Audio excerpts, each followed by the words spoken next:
여러분이 살아오시면서 수많은 선택을 하셨지요.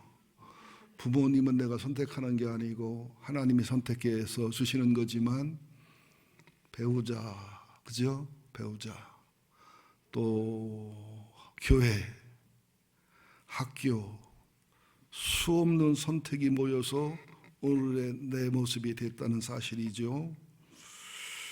그래서 제가 목회하면서 이게 청년들, 처녀들 이렇게 중매해 보면은 신앙이 정확하게 나와요.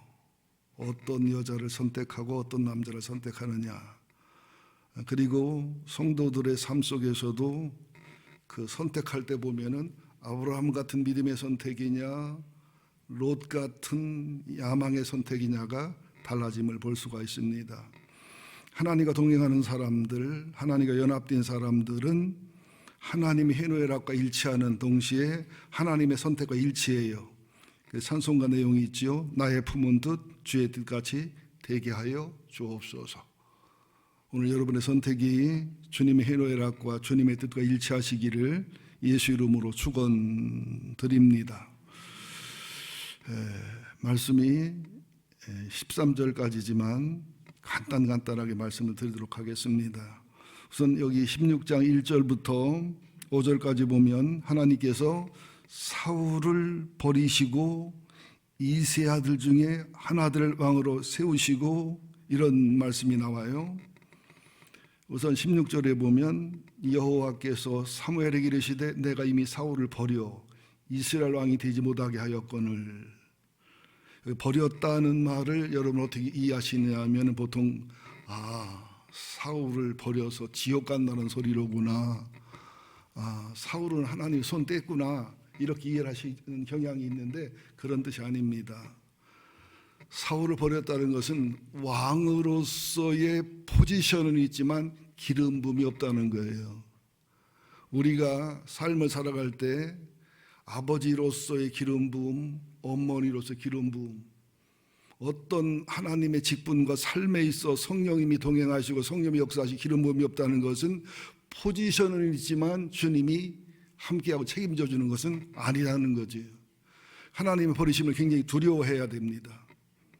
그러면서도 사울 왕이 40년 동안 왕으로 있었는데 불과 왕이 된 지 1년, 2년 만에 사울은 버림받기 시작하지요. 사울 왕이 버림받은 단계를 보면은 이게 뭐 신학적이거나 성경적으로 100% 맞는 건 아니지만 일리는 있어요. 첫 번째 단계가 뭐냐면 사울은 왕이 될 때부터 하나님이 원해서, 하나님의 사람이 원해서 주님의 뜻과 섭리로 왕이 된 사람이 아니에요.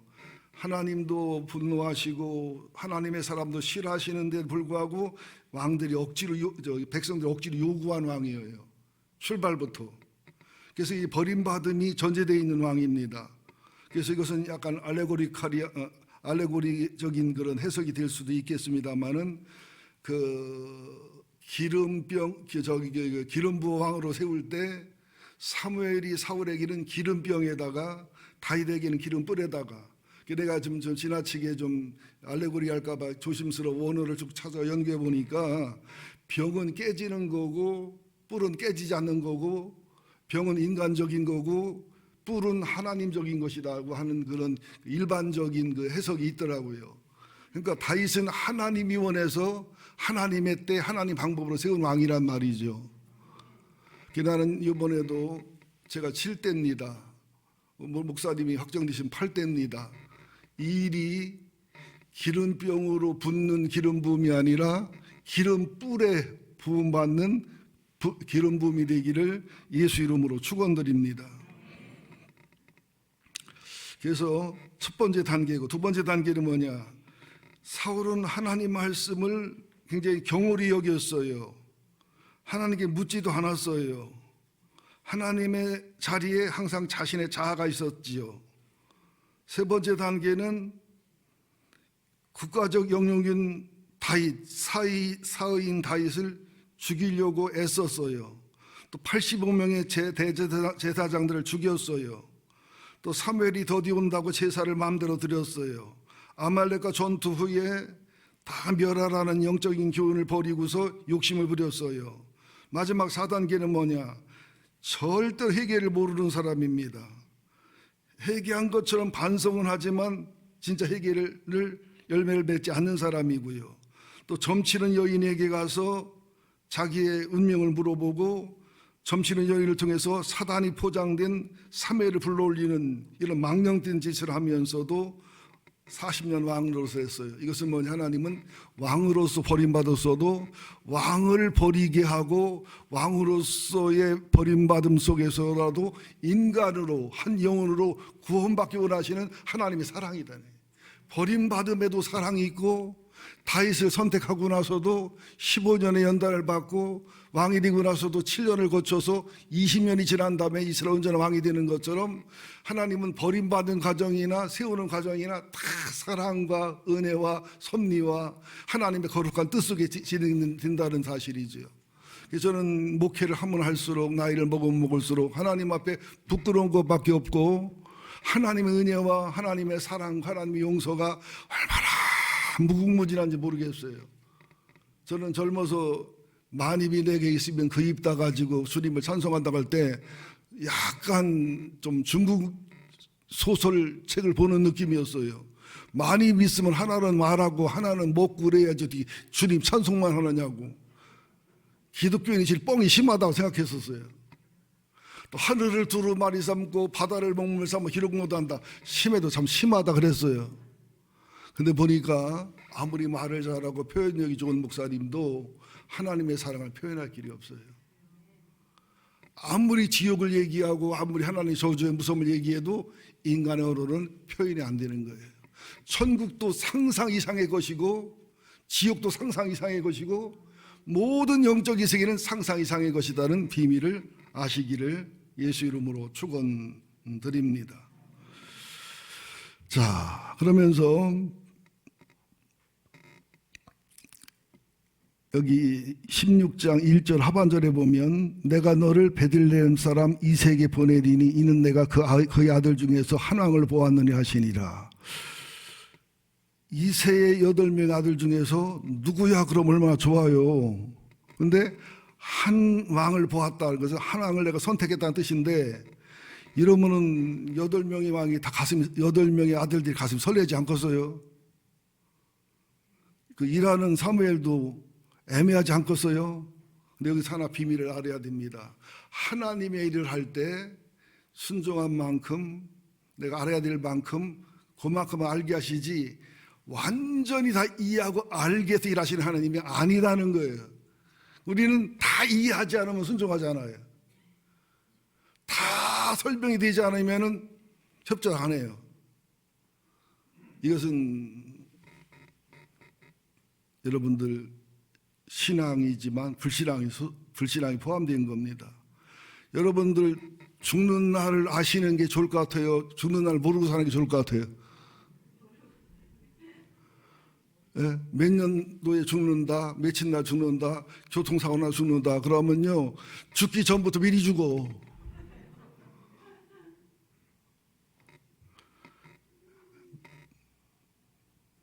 그러면서 2절에 보면 사무엘이 걱정하죠.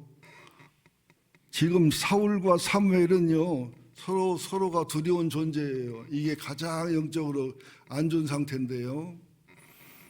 사울은 왕이기 때문에 사무엘이 자기를 하나님께 버림받아 선언할 때 분노가 치밀어 오르고 두려움도 있었지만 또 다윗을 세우는 걸 알았으면은 죽일 수 있는 사람입니다. 그죠? 그러니까 사무엘이 그러잖아요. 가서 다윗에게 기름 붓다가 이거 들키면은 나 죽는데요. 두려운데요. 왜냐하면은 사울 왕에게는 사무엘에 대한 정보가 많아요. 사무엘도 사울 왕에 대한 정보가 많아요. 그러다 보면 서로의 관계가 어떤 관계냐면 하나님의 사람인 사무엘의 말 한마디가 자기 정치 생명과 인기에 직결이기 때문에 두렵고 또 사무엘은 악령이 들고 미친 판단을 하는 타락한 왕이 무슨 짓을 할지 몰라 두렵고 이게 부부 사이 이런 사이가 되면 안 돼요. 목양과 이런 사이가 되면 안 돼요. 제가 우자하는 소리입니다만은 한 10년 전인가 15년 전에 제 지방에서 어디 수양을 갔는데 아마 중국 쪽으로 갔든지 한라산 쪽에 갔는데 굉장히 사모님이 이쁘고 아름다우신데요. 그분은 남보다 한두 시간 먼저 일어나서 이 짓 하더라고. 그때는 나 이쁜 게 별로 안 좋다는 사실 그때 알았어. 그래서 집사람이나 나나 복음적으로 생긴 게 참 감사하다. 우리 이 목사님도 복음적으로 생겼어. 나는 참 감사하더라고요. 근데 이상하게 낭떠러지 가면은 나는 집사람을 잡아주거나 집사람 나를 잡아주잖아요. 이 둘은 낭떠러지 안 가. 서로 안 가. 왜 안 가냐 했더니 서로 밀까봐. 사이가 상당히 안 좋거든요. 여러분 지금 얼마나 불행한 거예요. 사울왕의 타락이. 타락한 왕을 향한 책망하는 사무엘의 입장이. 하나님이 지혜를 주시잖아요. 제사 지내러 간다고 해라. 여러분들 하나님을 믿으셔야 돼요. 하나님이라 할 때는요, 믿음으로 받아들일 수만 있고 믿음으로 확신이 있으면은 하셔야 돼요. 그러면은 순종에 가면서 하러 가게 돼 있고 이해가 안 돼도 진행하다 보면 풀려지게 돼 있어요. 근데 순종을 안 해요. 이해가 안 되니까, 마음에 안 들으니까. 여러분 순종은 시대가 변해도 영혼의 법칙이고 신앙의 순리라는 사실을 기억하셔야 됩니다. 자, 이새가 베들레헴의 그 아주 작은 동네에 가니까 온 베들레헴 주민이 떨지요.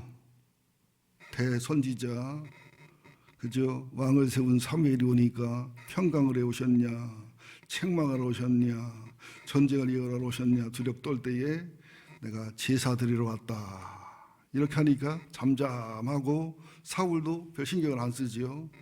자, 여기까지는 크게 중요한 부분은 아니고요.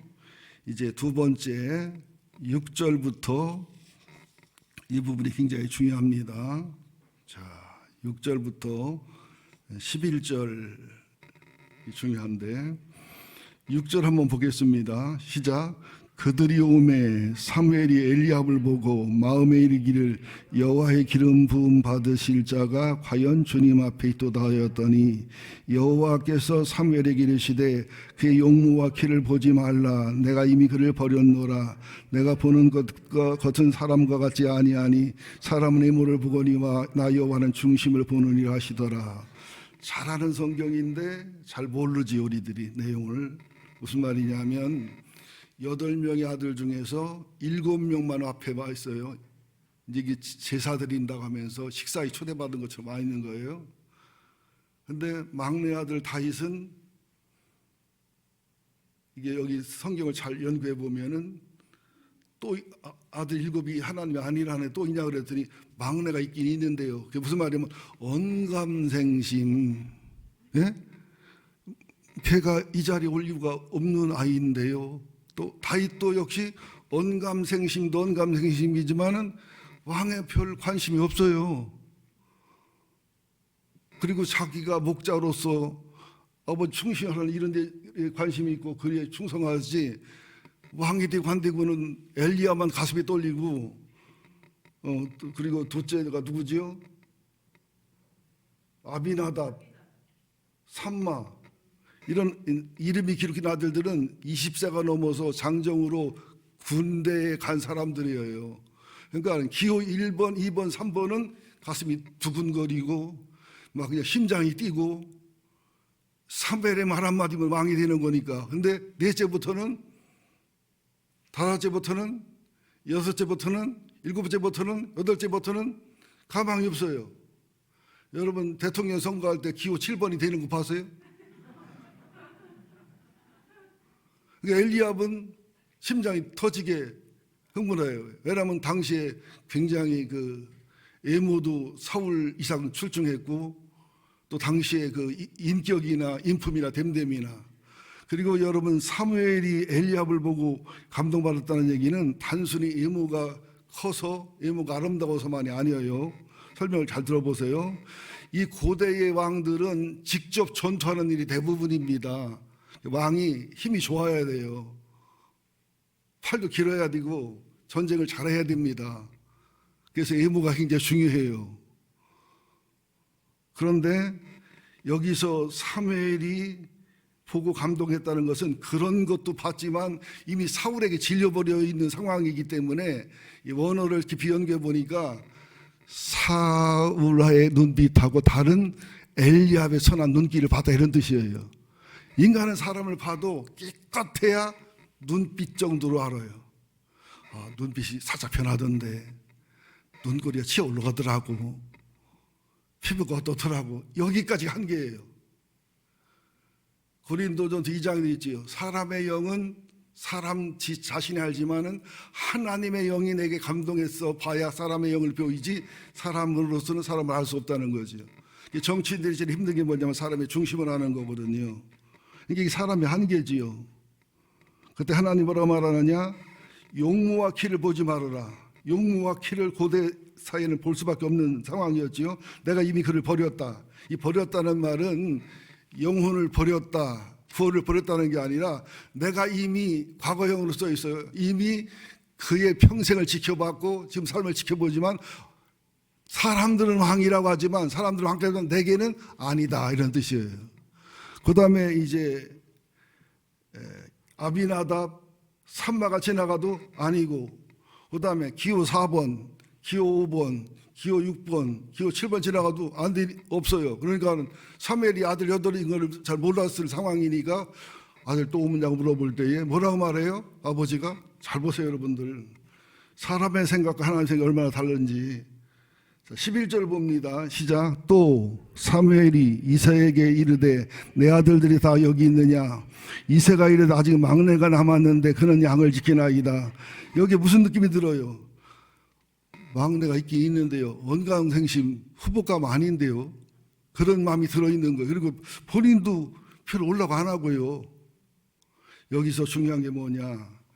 하나님이 세우는 사람은 사람의 판단보다 하나님의 판단이 중요하고, 또 우리들이 영에 있는 거, 영의 귀가 열려서 신앙으로 판단해야 된다는 거예요. 그러니까 여러분들에게 기도하라고 애쓴 게 뭐냐면 우리 목사님의 영혼을 함께 볼 수 있는, 설교를 들을 때도 목사님의 영혼과 내 영혼이 말씀으로 만날 수 있는. 소됐을까?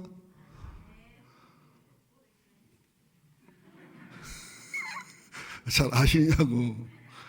뭐 알잖아요. 변도면 도시락이고 밖에 쓰면 밖에 쓰고.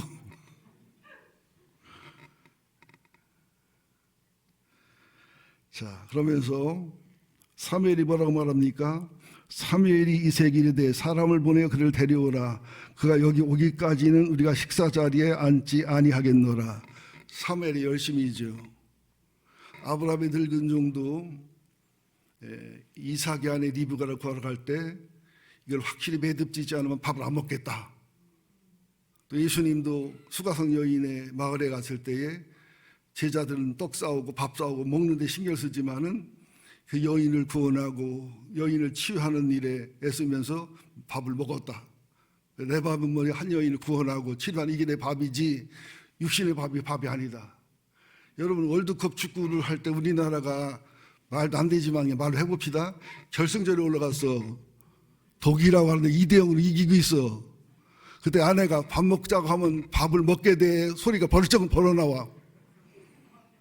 밥이 목으로 넘어갑니까? 경기 끝나고 봅시다. 이렇게 되겠죠. 이게 하나님의 열심인 사무엘의 마음이죠. 근데 이제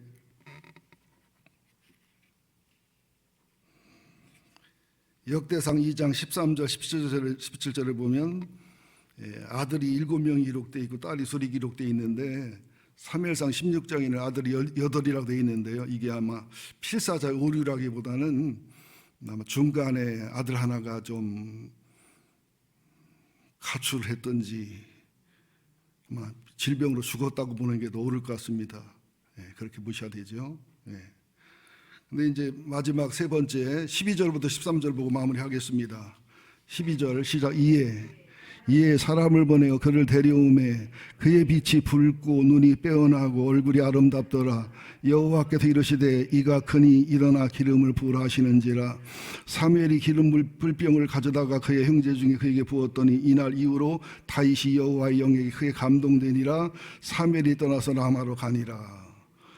본인 언감생심이기도 하지만 15살이면 알 거 알거든요. 언감생심이라기보다는 엘리압이나 삼마나 형들처럼 무슨 야망이나 욕망이나 이런 데에 마음이 없고 그냥 하나님의 일을 하고 하나님께 충성하고 아버지 충성하는 일에 또 마음이 있었다는 얘기예요. 그리고 아버지나 형들은 관심 안 썼다는 얘기예요.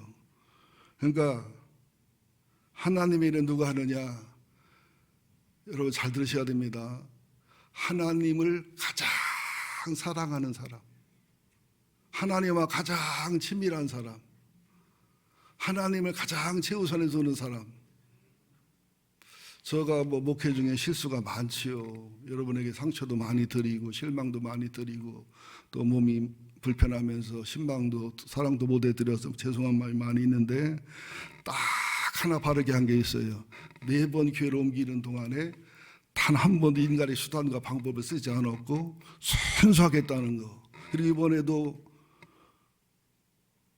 15분에게 추천을 의뢰했는데 7명은 후보의 자격이 안 되는 분을 했고 8분 중에서 이제 여러 가지 우여곡절을 겪어서 마지막 한 분까지 오신 거예요. 근데 이때에 우리가 조금의 잡음과 어려움이 있었지만은 정말로 사심 없이 우리 성도들 이 말 믿어주세요. 정말로 사심 없이 원칙대로 또 저도 그냥 청비위원장한테 꼼짝 못했어요. 제가 힘들대 그거 꼼짝 못하고 순종하는 거 카톡도 못하고 전화도 못하고 원칙을 지키느라고 여기 사심 없이 왔습니다. 하나님이 우리들의 그 청비위원들의 헌신과 수고와 원칙을 지킨 것이나 또 저가 사심 없이 순수하게 한 것이나를 보시고 나는 축복하시고 하나님께 가장 좋게 하시리라고 그렇게 믿습니다. 그런데 참 짜증나는 게 있어요. 12절 13절을 보면서 엘리압을 향해서는 애물을 보지 말라 그래 놓고서는 하나님은 충청도말로 디립다 애물을 봐요. 이에 사람을 보내 그를 데려오매 그의 빛이 붉고 눈이 빼어나고 얼굴이 아름답고 아니 뭔 소리 하는 거요. 그죠? 엘리압을 향해서 예물을 보지 말아 해놓고서는 다윗한테는 예물을 쭉 얘기한단 말이죠. 그럼 어떻게 해야 돼? 목회자는 못생긴 사람을 뽑아야 돼요. 키 적은 사람을 뽑아야 돼요. 피부가 뽀얗면 안 되나? 여기서 여러분 쉽게 설명할게요. 빛이 붉고 눈이 빼어나다는 것은 영혼이 맑고 밝다는 그런 의미가 되기도 하지만 영혼이 순진무구하다는 그런 뜻도 되지만 얼굴이 아름답다가 이게 이제 히브리어로 다 설명할 수 없습니다만은 결론적으로는 토부라는 말을 써요. 하나님이 천지만물을 창조하시고 보시기 힘이 좋았더라. 그러니까 다윗의 영혼이 다윗의 속사람이 하나님 보시기 좋았더라. 이게 하나님을 가장 친밀하게 여기고 욕심도 없고 하나님의 일에는 목숨 걸고 15살이 어린 나이잖아요. 그냥 곰하고도 싸우고 사자하고도 싸우고 양을 지키려고 곰하고 싸우고 양을 지키려고 늑대랑 싸웠는데 여러분 곰을 맞출 정도고 뛰어다니는 움직이는 늑대를 맞출 정도면 3m 정도 되는 골리앗 맞추는 건 쉬워요 어려워요? 보통 사람들은 골리앗을 죽인 다윗이 영웅이라는데 제가 볼 때는 영웅이 아니라 그냥 보통 일을 한 거예요. 보통 일보다 오히려 쉽지요. 내가 개냐? 하면서 한 걸음 한 걸음 오른 그 골리앗을 맞추는 게 어려웠겠어 쉬웠겠어요? 여러분은 기절했겠지. 그죠? 평정심을 유지하고 믿음을 가졌다면 물맷돌 돌리는 게 쉬웠을 거고 정확한 머리통에 꽂혔잖아요. 여러분 잘 들으셔야 돼요. 신앙생활은 뭐냐? 교회생활, 헌금생활 다 신앙생활이지만 하나님과 나 사이에 아름다운 사귐이 신앙생활이다. 하나님과 나 사이의 관계와 교제를 최우선순위에 두는 거. 다시 몸부림이 치러잖아요. 나를 성령을 떠나게 하지 마시고 목마른 자식이 시냇물 사모하듯이. 여러분 연애할 때 사이가 틀어지면 굉장히 힘들잖아요. 또 실연당하면 막 몇 달 동안 살이 빠지고 막 그러잖아요. 이런 그 하나님과의 사랑의 관계와 예수님과의 사귐의 관계와 성령님과의 교제 관계 속에서 우리가 얼마나 나를 지킬 수 있느냐가 신앙의 기본이라는 거예요. 이게 될 때 뭐라고 말해요? 내가 이세 아들 다윗을 만나니 너는 내 마음에 합한 자다. 그죠? 그러면서 사무엘이 일어나서 하나님의 명령대로 기름을 부을 때 기름 뿔병을 가져다가 붓고 이미 성령이 내주하고 충만했지만 하나님의 왕으로 기름을 부은 날부터 하나님의 왕의 일을 감당할 수 있도록 성령이 더 크게 감동했다는 거예요. 그래서 담임 목사를 해보면 담임 목사가 뭐 부족하고 연약한 점이 많은데 담임 목사가 특별히 믿음이 좋고 신앙이 커서가 아니라 담임 목사 직분을 감당하도록 부어주시는 성령의 기름 부음이 있어요. 보여요, 보여. 부목사보다 담임 목사 훌륭하다 이런 뜻은 아니에요. 근데 또 그 부목사님이 또 담임 목사 되시면 또 그 위치에서 기름 부음이 있어요. 또 장로님이 되시면 장로님의 기름 부음이 있어요. 권사가 되면 권사의 기름 부음이 있어요. 하나님은 반드시 하나님의 일을 맡길 때 기름 부음을 예비해 주십니다. 다윗도 3번 기름 부음 받았거든요. 그 사울도 3, 4단계를 거쳐 버림받았거든요. 하나님은요 참 너그러운 하나님이고 지혜로운 하나님이고 넉넉한 하나님이고 내가 질릴 만큼 기회를 주신 하나님이시고요. 우리가 순수한 영혼을 가지고 순수한 마음으로 기도하고 정말로 주님을 사랑하는 마음. 왜 겨자씨만한 믿음이냐? 커 보이는 게 믿음이 아니에요. 생명력 있는 게 믿음이지. 여러분 크고 적고 성공하고 실패하고 여기에 마음 뺏기지 마셔야 됩니다. 그것은 따라오는 거예요. 우리가 믿음의 길을 걸어가면. 그날 이후로 하나님의 신이 감동을 강하게 하지요. 그 다음에 이제 골리앗 죽이고 좀 이런 일이 일어나잖아요. 자, 오늘 하나님의 사람을 최종적으로 결정할 때에 여러분들 기도하신 여러분들, 목사님 설교를 들으신 여러분들 정말 사심없이 인간적인 생각하지 마시고 백향목교회 8대 목사님으로 나의 담임 목사님으로 성령이 주시는 마음대로 여러분이 반드시 무기명 투표에 임하셔서 하나님이 세우시는 하나님의 사람을 세우셔서 하나님의 사람을 바르게 세웠을 때 오는 복은 이루 말할 수가 없어요. 사울 왕 밑에 있을 때하고 다윗 왕 밑에 있을 때는 달라요. 솔로몬 왕 밑에 있을 때하고 므낫세 왕 밑에 있을 때는 달라요. 나는 부족하지만 내가 디딤돌이 되고 내가 거름이 되어서 감히 언간에 이런 말을 쓸 수는 없지만은 목사님이 나를 디딤돌로 삼으시고 나를 거름 삼으셔서 정말 하나님이 원하시 기뻐하는 10년 동안 후임자를 위해 기도했거든요. 10년 동안. 그럼 찍으란 말이에요, 말란 말이요. 알아서 들어서 알아서 하세요. 좀 선거운동이 되니까. 여러분 꼭 기도하시고 선택하시기를 예수 이름으로 축원드립니다. 할 말은 많으나 두서없이 마무리하겠습니다. 기도하겠습니다. 하나님, 두려운 마음으로 설교했습니다. 조금도 사심없이 설교하려고 몸부림을 쳤습니다. 목사님을 편들지도 않고 목사님을 반대하지도 않고 하나님의 마음으로 예수님의 마음으로 성령님 마음으로 말씀을 전했습니다. 성령님 모든 성도들에게 지혜와 계시형을 부어주시옵소서. 성령님이 감동하여 주옵소서. 모든 회의 절차와 모든 결론이 주님의 뜻대로 이루어지게 하여 주옵소서. 그래서 나의 품은 뜻 주의 뜻까지 되게 하여 주옵소서. 이런 믿음을 분별력을 주시옵소서. 예수님의 이름으로 기도합니다. 아멘.